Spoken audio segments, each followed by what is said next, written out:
The South African Guild of Motoring Journalists Car of the Year competition sparks healthy debate every year, but more recently controversy, with Porsche winning 3 years in a row.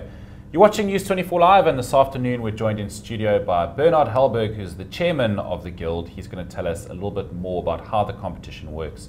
Bernard, good afternoon. Thanks very much for coming in. Thanks, Nick. Thank you very much. All the way from Pretoria? Indeed. So yeah, as I said in my intro, what are the criteria for Car of the Year award? How do you guys decide on the winner?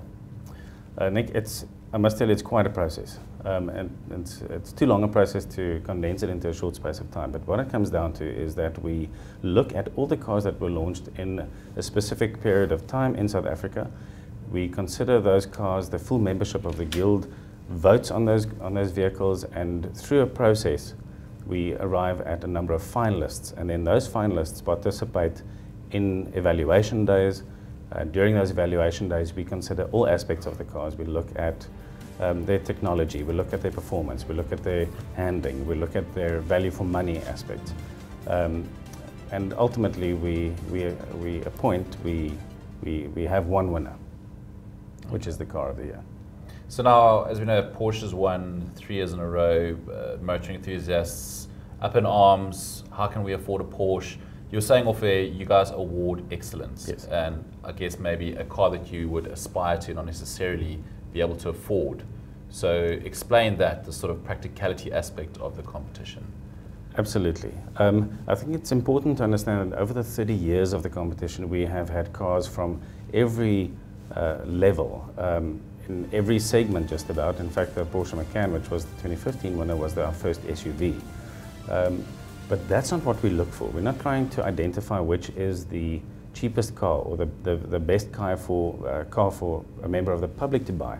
We're trying to find which is, at that point in time, the car that best represents the pinnacle of motoring excellence, which includes various things such as technology, such as engineering, such as aspects of just generally pushing the envelope of motoring.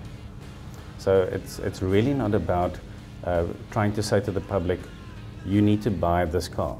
It's about trying to say to the public that if you want to see where technology is going, where the best technology is at this moment, in this year, look at this car as an example. We don't expect people to go out and then buy that car, and that's why the value of the car is not so important. What is important is whether the value of that car competes within its segment, which leads me to another thing in terms of Car of the Year that is important to understand, and that is that the finalists are different cars in their own right, and often they occupy different segments. They do not compete with one another. They compete with other cars in that segment. Which is also a difficult concept to grasp initially, and because it's easy when you have a competition where all the competitors are equal, and then the best one is identified, and it's more difficult to arrive at a conclusion when you have competitors that are in different segments of the market. Well, just explain that sort of categories aspect then. I mean, as with the previous Car of the Year, how does a Renault Duster then compete with the Porsche Macan? The short answer is they don't compete with one another. When we look at each car, we look at its competitive vehicles. So the Renault Duster is measured against its competition in its segment. We don't say how does it stack up against the Porsche Macan or the Audi A3 sedan or the Mercedes-Benz C-Class for that matter.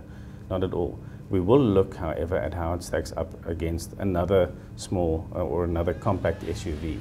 Whereas the Porsche Macan, we would then compare during our evaluation period, and when we deliberate and when we look at stats and figures, we would compare that with a competitor Audi SUV or a BMW SUV or a Mercedes SUV for that matter. So, yeah.